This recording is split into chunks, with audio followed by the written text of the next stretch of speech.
Yo guys, what's going on? My name is Arpit, owner of Paradox Customs, and we're here to build you a very special PC. This build is brought to you by Nace Star League and AMD. AMD is a sponsor. They provide us with the CPU, and it's a really great CPU. It's the Ryzen 7 5800X, which is an 8-core and is also a gaming beast. For the main other gaming component, we have the Gigabyte Aorus AMD RX 6750 XT. Nace Star League has over 13,000 unique students participate this past year and nearly 700 schools. There was over $165,000 in scholarship prize given to all the students. We actually use AMD almost exclusively in our builds in terms of the processors, and it's because of how incredibly powerful they are, how efficient they are, how budget friendly they are. And there's also a lot of key features that not only the GPUs provide, but also the CPUs. Some of these include the fact that this is the fastest processor on the market, typically around 15% over Intel, especially with the 5000 series launch. There's 8 cores in here and they're all optimized. They're all real cores, 8 cores, 16 threads. The Zen 3 architecture can extract an average of 19 additional performance from every megahertz of frequency relative to the previous generation.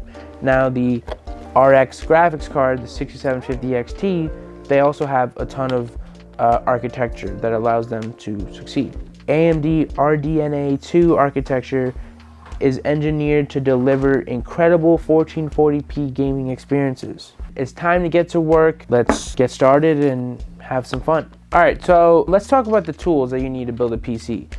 You need a screwdriver, and you typically do need, different kinds of heads because the SSDs are typically skinnier than the rest of the case screws. So, sometimes though, if you choose one head and it works for all of them, then you got lucky. So you need a box cutter to, open up the packaging like this. You need some zip ties for cable managing, and then you need a wire cutter to cut the cable managing. So you have your CPU and you have your motherboard. You have to insert your CPU into the motherboard. And then you have your SSD that gets installed into your motherboard. There's a 2 terabyte NVMe SSD. And then I also have my RAM, which I actually do at the end of the build, but it's worth addressing and, understanding you got the right kit. So let's open up the motherboard and let's go from there. So you want to take the motherboard out of the plastic.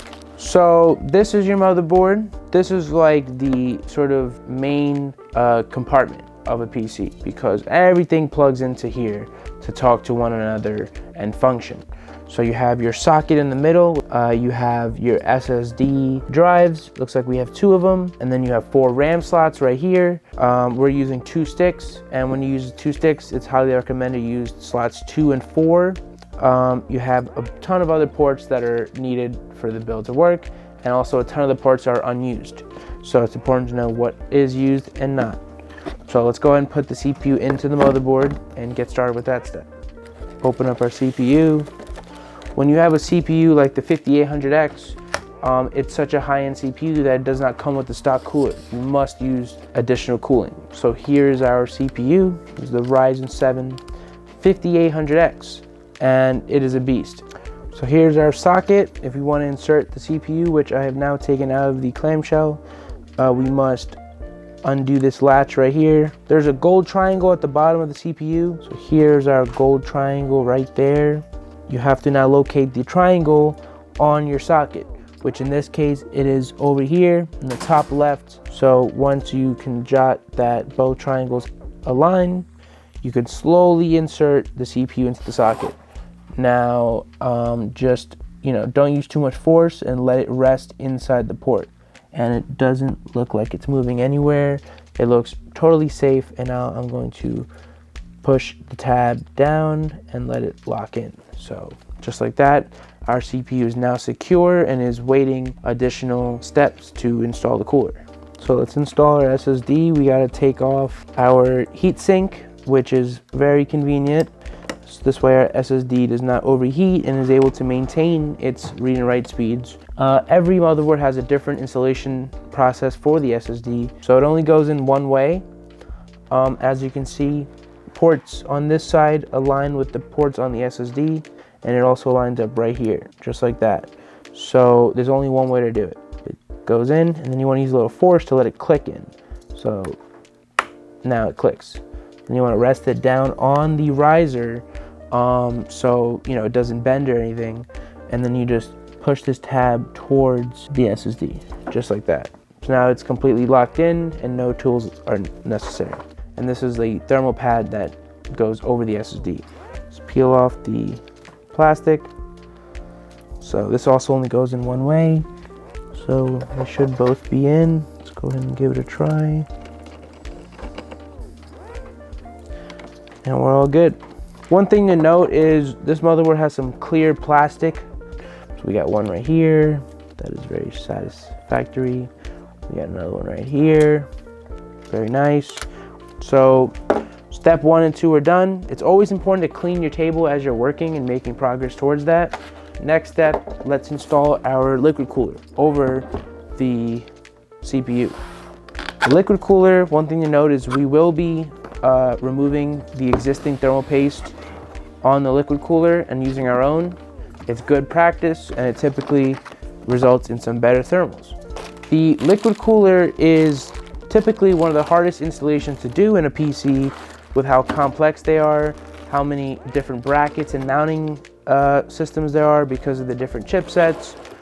Now, typically these liquid coolers come stock with the Intel brackets and we need to swap them with the AMD brackets. So let's go ahead and move our brackets. So we're moving these brackets to allow for our liquid cooler to mount properly using the brackets provided by NZXT. So this is the bracket for AMD. It's very unique looking and it screws in just like this.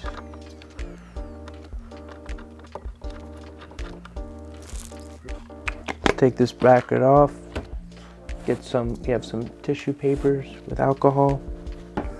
All right, let's take our bracket off now. So we need to unscrew the bracket of the Intel. And the way you do is you slide off the bracket just like that.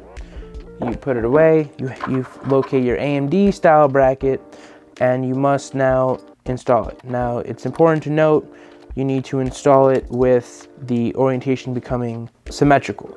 So you can put it in any angle you want, and if you do that, your PC is gonna look all like slanted. So it's important that you get the right angle, which is going to be this. But we do need these 4 thumb screws. You just want to put a pea-sized dot. I like to cover the Z on the Ryzen. Just like that. Totally covered. Now let's install the liquid cooler. You want to slide off this bracket and let's get to work. So you want to make sure you have your thumb screws handy. You want to lay the pump and block over the CPU and let the brackets catch it. Just like this and just like that. You're all good. You want to make sure your radiator has support while you're screwing it in. You don't want to use a screwdriver till the very end, until you have them all in. And you also want to work in opposite directions. It's good to go. We have actually multiple cables that come to Kraken, but since we're not using the fans that came with them, we're just going to use these 2. Now, these are required cables in order for the Kraken to work. Absolutely required. This one handles a ton of stuff, like our fan splitter for 3 of the fans that are plugging into the radiator. This is for the CPU power or CPU fan. And we also have SATA power. And last but not least, the RGB port for the 3 fans that come with the cooler, but we're not going to be using it. Cable management is very, very important, you know, and you need to be able to position the cable in a way that's going to set you up for success once it's in the case, once it's turned on, all of that. So I like to route the cable under the motherboard's bracket where the cooler is, just like that. Now I like to straighten out the cable as well. So it only goes in one way. Make sure you look at each port, and then it's gonna wiggle in just like that, and you're all good. Now, but we do have one more cable to plug in. Space, just like that. See, we're good, we're good. Ta-da! Now we got all of them together. So the next step is we need some fans on our radiator. So we have the 3, and now you're wondering, how do they click together? Well, you have to locate the side with the pins. So let's align it together. Want to make sure this side is lined with this side and not like this side where there's a bracket. So let's attach it just like that, push it together, and it's connected. Let's do it one more time. Does not matter if I do it here or here. And yeah, plug it in. And there you go.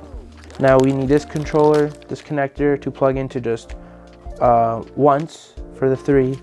And then we will get access to power and RGB for all 3 fans. This is also very easy and simple to plug in. It's just like connecting the fans together. It only plugs in one way where the pins are because it has the other side. And let's just go ahead and click together and push in just like that.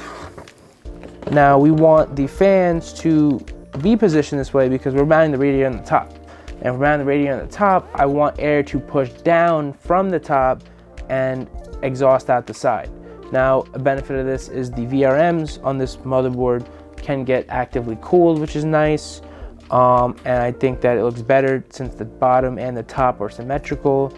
And I was just never a fan of intaking at the top for this specific scenario. Now, I like to put the ring through the screw and then screw in.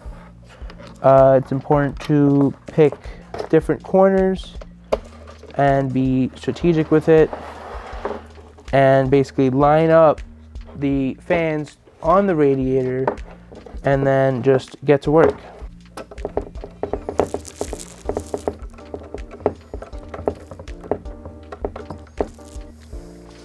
All right, so we got the case out of the box. So let's open up what's in here.